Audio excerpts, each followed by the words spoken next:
वॾो त मां इहो शुक्रिया अदा आवाम जो कंदुसि जन जहाद करे ऐलान करे ॿुधायो आहे।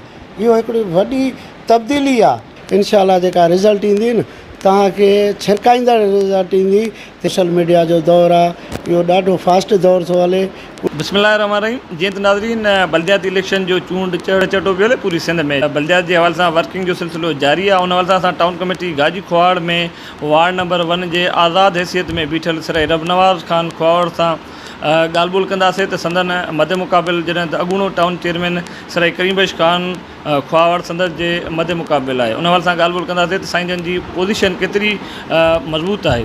साईं सभ खां पहिरीं त अस्सलाम वालेकुम। जेका सो मौजूदु सूरत हाल कहिड़ी आहे बल्दियात जी? हाणे मौजूदा सूरत हाल तव्हां साफ़िन जे आॾो आहे, शहरनि जे आॾो आहे ऐं सोशल मीडिया जो दौरु आहे। इहो ॾाढो फास्ट दौरु थो हले। उन ते बि तव्हां ॾिठो हूंदो त भरपूर मोट मिले थी आवाम जी, मुख़्तलिफ़ बरादरियुनि जी मोट मिले थी। इंशाअल्लाह जेका रिज़ल्ट ईंदी न तव्हांखे छिरकाईंदड़ रिज़ल्ट ईंदी। त एॾो ख़ानदान जेको सो ख़ानदान त हिकु ई ख़ानदान जा आहियूं, पर तव्हां चवंदव त हिकिड़ो सियासी खिलाड़ी आहे, उन्हनि खे एॾी बुरी शिकस्त आई आहे। इंशाअल्लाह बुरी शिकस्त हिननि खे ॾींदासीं। अवाम असां सां गॾु आहे। कुझु बिरादरियुनि ऐलान कयो आहे, कुझु ॾींहं में ऐलान कंदा ऐं इंशाअल्लाह ताला फ़तेह असांजी थींदी, हक़ जी थींदी, सच जी थींदी, अवाम जी थींदी ऐं खटंदासीं, खटी ॾेखारींदासीं इंशाअल्लाह। अच्छा साईं, इन में त को शक कोन्हे त जेको आहे तव्हांजे मध्य मुक़ाबिल सराय करीमबख्श खान खुआड़ियान जो घराणो आहे उहे हिकु मज़बूत उमेदवार रहिया आहिनि। काफ़ी भेरा उन्हनि इलेक्शन खटी आहे। अॻूणी इलेक्शन बि हिन खटी ऐं पोइ हली नेठ बाद में परियां सराई फैज़ल अली खान चेयरमैन हुयो, पोइ वरी उनखां बाद में सराय करीमबख्श खान चेयरमैन रहियो। उनजे हवाले सां मुक़ाबिलो करणु इहो हिकु वॾो हिकु हैरतनाक मसइलो न आहे। साम्हूं हालांकि ॿिनि बिरादरियुनि जा कई बिरादरियुनि जा माण्हू इन वार्ड में रहनि था, उहे साम्हूं नथा अचनि। वरी बि तव्हां इहो चओ था हिकु माना ईअं खणी चऊं त जहाद न आहे नंढे क़िस्म जो। साईं बिल्कुलु इहो मुंहिंजो जहाद रुॻो न आहे, अवाम जो बि जहाद आहे ऐं इहो अवाम ई मूंखे अचे बीहारियो आहे। अवाम जी सपोर्ट आहे।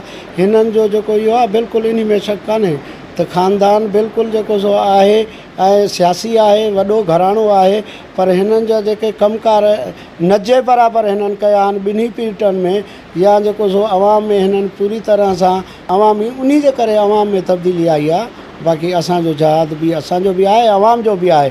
वॾो त मां इहो शुक्रिया अदा आवाम जो कंदुसि जन जहाद करे ऐलान करे ॿुधायो आहे। इहो हिकिड़ी वॾी तब्दीली आहे। हिननि जे ख़िलाफ़ु ऐलान करणु इहे मुख़्तलिफ़ हिननि ते इशूज़ ईंदा, इहे मुख़्तलिफ़ ॻाल्हियूं थींदियूं। तव्हां ॾिसिजो कुझु ॾींहंनि खां पोइ तव्हांखे ॿुधण में ईंदो, तव्हां वटि माण्हू धाईंदा त साईं असांजी फलाणे अॼु बिजली कटी आहे, फलाणे अॼु असांजे रस्ता रोक कई आहे, फलाणे अॼु असांजी पाणी जी लाइन बंदि कराए छॾी आहे। इहे इशूज़ ईंदा, पर इंशाअल्लाह अवाम में सुजागी आहे।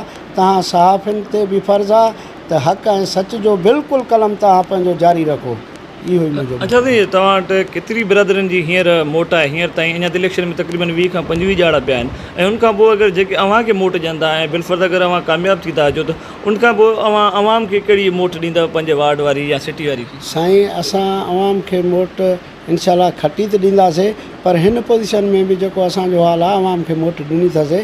तव्हां कॾहिं व्यूज़ मुंहिंजे वार्ड मुंहिंजे आहे जे माण्हुनि खां हिते अवाम खां वठंदव न त ईअं ई चवंदो दादा असां सां बिल्कुलु सदाईं साथ में रहियो आहे। बाक़ी बिरादरियुनि जी ॻाल्हि आहे त मुख़्तलिफ़ बिरादरियूं आहिनि।